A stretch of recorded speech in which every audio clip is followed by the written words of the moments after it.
নমস্কাৰ বন্ধু বান্ধৱীসকল, আজিৰ এই ভিডিঅ'টো আৰম্ভ কৰাৰ আগতে আপোনাক এটা প্ৰশ্ন সুধিব বিচাৰোঁ। আপোনাৰ জীৱনত কেতিয়াবা এনে মানুহ আহিছেনে যে আপোনাক তুচ্ছ বুলি ভাবিছে, আপোনাৰ সপোনক হাঁহি ধেমালি কৰিছে, আপোনাৰ সামৰ্থ্যক লৈ সন্দেহ কৰিছে, আপোনাৰ সফলতা কেতিয়াও হ'ব নোৱাৰে বুলি কৈছে? তেনেহ'লে আজিৰ ভিডিঅ'টো বহুতো গুৰুত্বপূৰ্ণ। যদি এনে হৈছে তেন্তে এই ভিডিঅ'টো শেষলৈকে নিশ্চয় চাই থাকিব, কাৰণ আজি মই ক'বলৈ ওলাইছোঁ যি মানুহে আপোনাক অৱজ্ঞা কৰে তেওঁলোকক কেনেকৈ উত্তৰ দিব লাগে। বন্ধু বান্ধৱীসকল, পৃথিৱীৰ এটা কঠিন সত্য হৈছে আপুনি যিমানেই ভাল মানুহ নহওক কিয় সকলো মানুহে আপোনাক ভাল নাপাব।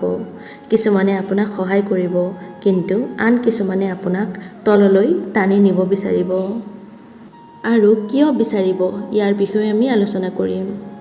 কাৰণ আপোনাৰ সাহস, আপোনাৰ আত্মবিশ্বাস আৰু আপোনাৰ সপোনে তেওঁলোকক অস্বস্তিত পেলায়। বহুত মানুহে নিজৰ জীৱনত আগবাঢ়িব নোৱাৰে, সেয়েহে তেওঁলোকে আনকো আগবাঢ়িবলৈ দিব নিবিচাৰে। যেতিয়া আপুনি নতুন কিবা আৰম্ভ কৰিব তেতিয়া মানুহে ক'ব, এইটো তোৰ দ্বাৰা নহয়।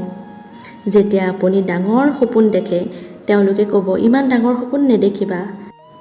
যেতিয়া আপুনি সফলতাৰ দিশে আগবাঢ়িবলৈ আৰম্ভ কৰে তেওঁলোকে আপোনাৰ ভুল বিচাৰিবলৈ আৰম্ভ কৰে। এইবোৰ স্বাভাৱিক কথা, কিন্তু সমস্যাটো তেতিয়া হয় যেতিয়া আপুনি তেওঁলোকৰ কথাবোৰ বিশ্বাস কৰিবলৈ আৰম্ভ কৰে। এটা কথা মনত ৰাখিব, অন্যৰ মতামত কেতিয়াও বাস্তৱতা নহয়। যিজনে আপোনাক নোৱাৰিবি বুলি কয় তেওঁ আপোনাৰ ভৱিষ্যত দেখা মানুহ নহয়। তেওঁ কেৱল নিজৰ সীমাবদ্ধতা চিন্তাধাৰাৰ কথাহে কৈ আছে। এতিয়া প্ৰশ্ন হ'ল, যদি কোনোবাই আপোনাক অৱজ্ঞা কৰে তেন্তে আপুনি কি কৰিব? বেছিভাগ মানুহে লগে লগে খং কৰে আৰু তৰ্কও কৰে, প্ৰমাণ কৰিবলৈ চেষ্টা কৰে যে তেওঁ সঠিক। কিন্তু ইয়াতেই বেছিভাগ মানুহে ভুল কৰে, কাৰণ তৰ্কই কেতিয়াও সফলতা নিদিয়ে, ফলাফলেহে সফলতা দিয়ে। আপুনি যদি প্ৰতিটো সমালোচনাৰ উত্তৰ দিবলৈ আৰম্ভ কৰে তেনেহ'লে জীৱনত আগবাঢ়িবলৈ সময়ে নাথাকিব। ঈগল চৰাইয়ে কিন্তু কেতিয়াও সৰু সুৰা চৰাই চিৰিকটিৰ লগত যুঁজ নকৰে, সেইটো কেৱল ওপৰলৈ উৰিহে যায়। সৰু সুৰা চৰাই চিৰিকটিয়ে নিজে নিজে আঁতৰি যায়। আপোনাৰ জীৱনো তেনেকুৱাই হওক। যিসকলে আপোনাক তললৈ টানি নিব বিচাৰে তেওঁলোকৰ লগত সময় নষ্ট নকৰিব। নিজৰ লক্ষ্যত মন দিয়ক, নিজৰ কামত মন দিয়ক, নিজৰ উন্নতিত মন দিয়ক, কাৰণ আপোনাৰ সফলতাই তেওঁলোকৰ সকলো কথাৰ উত্তৰ দিব। বন্ধু বান্ধৱীসকল, এজোপা গছ এদিনতে ডাঙৰ নহয়, এটা ঘৰ এদিনতে সাজি নুঠে, এজন সফল মানুহো এদিনতে সৃষ্টি নহয়।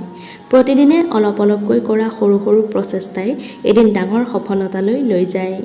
আজিৰ কষ্ট কাইলৈৰ গৌৰৱ, আজিৰ ধৈৰ্য কাইলৈৰ জয়, আজিৰ নীৰৱতাই কাইলৈৰ সন্মান। সেয়েহে যেতিয়া মানুহে আপোনাক অৱজ্ঞা কৰে খং নকৰিব, ভাঙি নপৰিব আৰু নিজৰ ওপৰত সন্দেহ নকৰিব, বৰঞ্চ নিজকে আৰু শক্তিশালী কৰক। বেছিকৈ পঢ়ক, বেছি শিকক, বেছি পৰিশ্ৰম কৰক, নিজৰ স্বাস্থ্যৰ যত্ন লওক, নিজৰ সময়ৰ মূল্য বুজক।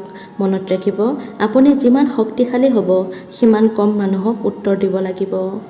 সফল মানুহে কম কথা কয়, তেওঁলোকৰ কামেই তেওঁলোকৰ পৰিচয়। এদিন যিসকলে আপোনাক হাঁহিছিল সেই একেই মানুহে আপোনাৰ লগত ফটো তুলিব বিচাৰিব।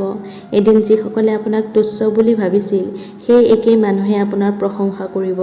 কিন্তু তেতিয়ালৈকে আপুনি থমকি থাকিব নালাগে। এটা কথা সদায় মনত ৰাখিব, জীৱনত আটাইতকৈ ডাঙৰ প্ৰতিশোধ হৈছে সফলতা। কিন্তু কাৰোবাক হৰুৱাই নহয়, নিজৰ আগৰ অৱস্থাক হৰুৱাই। গতিকে আজিৰ পৰা এটা সিদ্ধান্ত লওক, মই কাৰো নেতিবাচক কথাত ৰৈ নাথাকিম, মই কাৰো অৱজ্ঞাত ভাঙি নপৰিম, মই প্ৰতিদিনে নিজৰ সপোনৰ বাবে কাম কৰিম, মই নিজৰ সফলতাৰে সকলো প্ৰশ্নৰ উত্তৰ দিম। শেষত এটা বাক্য আপোনাৰ বাবে, যি মানুহে আপোনাক অৱজ্ঞা কৰে তেওঁলোকক মুখৰে উত্তৰ নিদিব, সময়, চৰিত্ৰ, পৰিশ্ৰম আৰু সফলতাৰে উত্তৰ দিয়ক।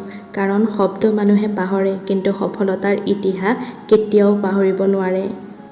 ধন্যবাদ বন্ধু বান্ধৱীসকল। যদি এই ভিডিঅ'টোৱে আপোনাক অনুপ্ৰাণিত কৰিলে তেনেহ'লে এটা লাইক কৰক, শ্বেয়াৰ কৰক আৰু চেনেলটো ছাবস্ক্ৰাইব কৰিব। মনত ৰাখিব, আপোনাৰ জীৱনৰ কাহিনী এতিয়াও শেষ হোৱা নাই। আটাইতকৈ ভাল অধ্যায়টো হয়তো এতিয়াও লিখা বাকী আছে। তেনেহ'লে আজিলৈ আহিছোঁ, পুনৰ লগ পাম নতুন এটা ভিডিঅ'ৰ সৈতে। তেতিয়ালৈকে সুস্থ থাকক, সবল থাকক, মনত শক্তি ৰাখক।